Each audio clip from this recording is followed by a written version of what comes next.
l'invité de la matinale. KTO Radio. Vendredi saint, jour de la Passion, un jour particulier où la liturgie des heures à l'office de la Passion en passant par le chemin de croix nous fait contempler longuement la souffrance de Jésus sur la croix. Pour les personnes malades, la souffrance est, elle, à apprivoiser au quotidien, un rapport particulier que l'on tente d'approfondir ce matin avec Nathalie Seton. Bonjour. Oui, bonjour. Merci d'être avec nous ce matin. Vous êtes aumônière au centre hospitalier d'Argenteuil dans le département du Val d'Oise. Nathalie, rappelez-nous d'abord à quoi sont appelés les catholiques en ce vendredi saint. Alors aujourd'hui, vendredi saint, les catholiques sont appelés à un temps de recueillement particulier, à ce temps où l'on va être face à la souffrance, face à la mort, voilà, de la mort du Christ. Et est-ce que dans votre mission d'aumônière, vous êtes davantage encore sollicité pendant la Semaine Sainte ? Qu'est-ce qu'on attend de vous ? Alors souvent, effectivement, on est sollicité bien évidemment toute l'année. La Pâque se vit chaque jour sur l'hôpital. Ce passage par cette épreuve, l'épreuve de la mort. En ce vendredi, nous sommes plus particulièrement effectivement sollicités. Nous vivons sur l'hôpital d'Argenteuil ce temps de Pâques et ce temps de vendredi au travers d'un chemin de croix, puisque nous avons la chance d'avoir un lieu, une petite chapelle pour se recueillir. Et donc ceux qui le souhaitent peuvent venir vivre ce temps-là aujourd'hui avec nous. C'est ce que vous avez mis, c'est la proposition particulière pour ce jour aujourd'hui que vous avez mis en place pour les malades ? Oui, tout à fait. Comment Alors bien ça se passe ? évidemment, nous sommes à l'intérieur, nous sommes dans une petite chapelle. Beaucoup de gens ne peuvent pas se déplacer physiquement, donc nous avons ce chemin de croix qui a été adapté.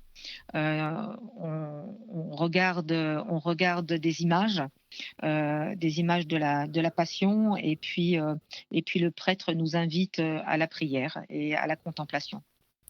Dans son encyclique Salvifici Doloris, la souffrance qui sauve, Jean-Paul II contemple le mystère du Christ qui nous sauve, sa victoire sur le mal et la mort. Est-ce qu'il y a une manière chrétienne de traverser, d'affronter des situations de souffrance, qu'elles soient physiques ou psychiques ? La mort, c'est quelque chose de difficile. La mort, on se retrouve face à cette mort, on se retrouve seul la plupart du temps, même si on est entouré par sa famille. C'est un moment que l'on vit souvent dans la solitude. On parle à l'hôpital de tomber malade. Voilà, tomber, cette chute, cette expérience de la fragilité de la maladie et de ce passage. Alors bien évidemment, on est accompagné par les soignants, on est accompagné par sa famille, mais ce passage se fait souvent seul. Et puis, c'est un moment que l'on a beaucoup de mal à accepter. La mort, c'est quelque chose que l'on espère parfois, mais souvent que l'on rejette. On est dans ce désir de non-mort. Voilà, l'injustice de la mort. Hier encore, sur l'hôpital, je rencontrais une dame qui me parlait de cette injustice, voilà, des personnes qu'elle avait connues. Cette dame, je la croise parce que son mari est hospitalisé et elle se retrouve elle aussi hospitalisée dans le même hôpital. Et en me voyant, elle me dit: «Oh, vous savez, moi, je suis plus, je ne crois plus en Dieu, je ne crois plus en rien, je ne suis pas croyante, je ne peux pas croire, c'est injuste». Voilà. Et puis elle me donne des exemples de personnes qu'elle a beaucoup aimées, qui sont décédées, des personnes bonnes. Voilà, elle me dit: «Voilà, ce monsieur qui était très bon, en 6 mois, il est parti. Comment Dieu peut laisser ça? C'est pas possible. Je ne crois plus». Et puis quelque temps après, je la retrouve à la chapelle et je la retrouve en prière, face à la croix. Et finalement, cette personne qui se disait révoltée me dit: regardez cette croix, regardez le Christ, lui aussi est passé par là». La maladie, la souffrance a un impact sur la capacité de prier, même sur la foi ? Alors oui, oui, quand on est dans la souffrance, ça nous envahit entièrement. La grande difficulté souvent, dans ces moments-là, c'est d'arriver à trouver, la force de prier. Souvent les gens me disent, «Je n'arrive plus à prier, je ne sais plus prier, je ne connais même plus ma prière, je n'y arrive plus, aidez-moi à prier». Voilà donc on est là et on est auprès d'eux et on récite, voilà, cette prière, que le Seigneur nous a laissée, le Notre Père. Et puis, on prend aussi le Je vous salue Marie.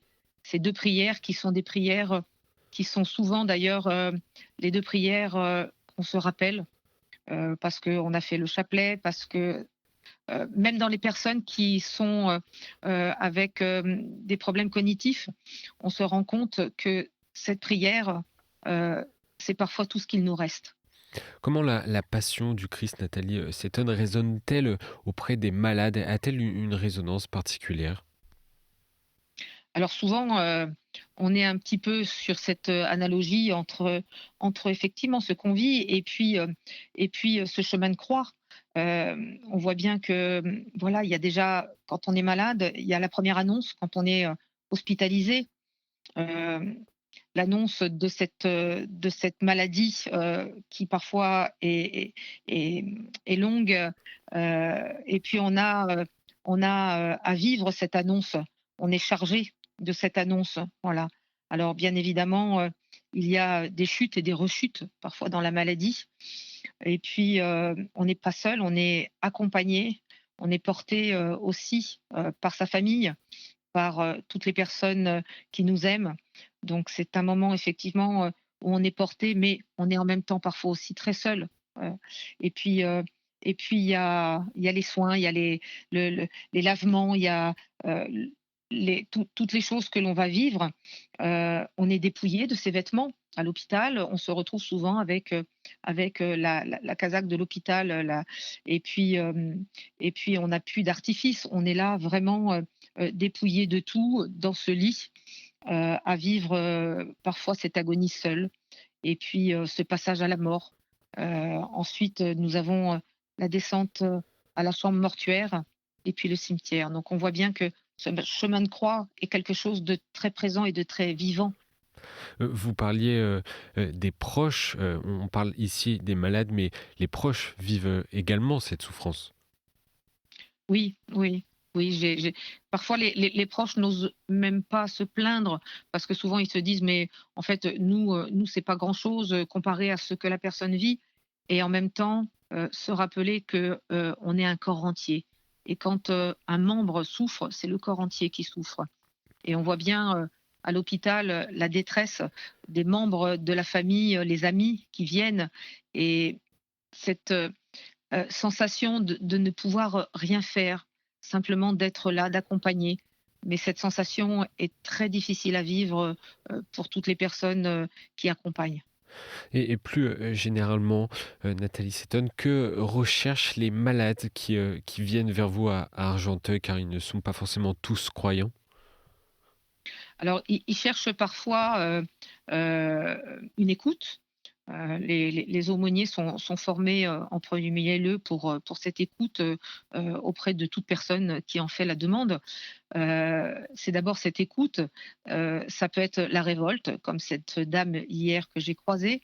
Ça peut être, un temps d'échange, ça peut être un questionnement, ça peut être aussi, être face à quelqu'un qui croit. Voilà, parce qu'on ne croit pas ou on pense ne pas croire et puis avoir quelqu'un en face, voilà, qui vous rassure. Heu, J'accompagne parfois des personnes comme ça, en toute fin de vie, et j'essaye toujours de trouver des mots apaisants, pour leur rappeler que qu'il y a la mort, mais il y a aussi, ce passage et il y a aussi, cette espérance dans la résurrection.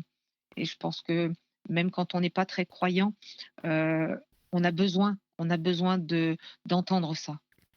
Pour les personnes qui ne peuvent pas aller, participer aux différentes offices durant ces Triduum pascal, notamment aujourd'hui en ce vendredi saint, est-ce qu'il existe des gestes concrets pour, s'unir à la passion du Christ? Alors, en général, alors bien évidemment, je ne suis pas seule, il y a toute une équipe avec moi de personnes qui viennent aussi, sur l'hôpital. Heu, on passe dans les chambres, de ceux qui en ont fait la demande puisqu'on ne peut visiter, encore une fois, que ceux qui font cette démarche de demande, que ce soit la personne hospitalisée ou la famille. Les gestes concrets, c'est déjà, d'être en présence. Heu, il m'arrive, de glisser dans la main, de certaines personnes des petites vierges, qui permettent effectivement de sentir quand on ne peut plus ouvrir les yeux, quand on ne peut plus voir. On peut glisser un chapelet, on peut, mettre une vierge dans la main pour sentir cette présence. Moi, j'ai beaucoup de lumignons avec moi, les petits lumignons, vous savez, les petits lumignons électriques, Mmh. et c'est vrai que je les dépose très souvent aux personnes. Cette petite lumière, qui est très discrète, qui ne parle pas forcément, aux personnes qui rentrent dans la chambre, aux soignants, mais qui, pour la personne qui reçoit cette lumière, est un rappel. Souvent, je leur dis: «Voilà, vous n'êtes pas seuls, vous n'êtes pas dans le noir. Le Seigneur nous accompagne dans cette lumière. Le Seigneur est là», et parfois, les gens me disent: «Cette nuit, j'ai regardé cette lumière et je savais que je n'étais pas seule. Je savais que le Christ était là, présent avec moi. Ça m'a rassurée, j'ai pu, me rendormir». Des gestes concrets pour ressentir cette présence. Une dernière question, Nathalie Seton. Quelle serait votre prière pour les auditeurs qui nous écoutent et qui sont confrontés eux-mêmes ou avec un proche à la maladie? Je dirais simplement, être là, être présent, hem, vivre dans cette confiance, dans cette espérance. C'est vraiment, ce besoin d'espérance dans le moment de doute, dans le moment, de la maladie. Se rappeler que Jésus est passé pour nous au travers, de cette mort pour nous montrer le chemin, vers la résurrection. Merci Nathalie Seton d'avoir accepté notre invitation en ce vendredi saint. Je rappelle que vous êtes aumônière au centre hospitalier d'Argenteuil. Je vous souhaite un bon vendredi saint au plus près de la Passion du Christ et bonne fête de Pâques ce week-end. Merci à vous également.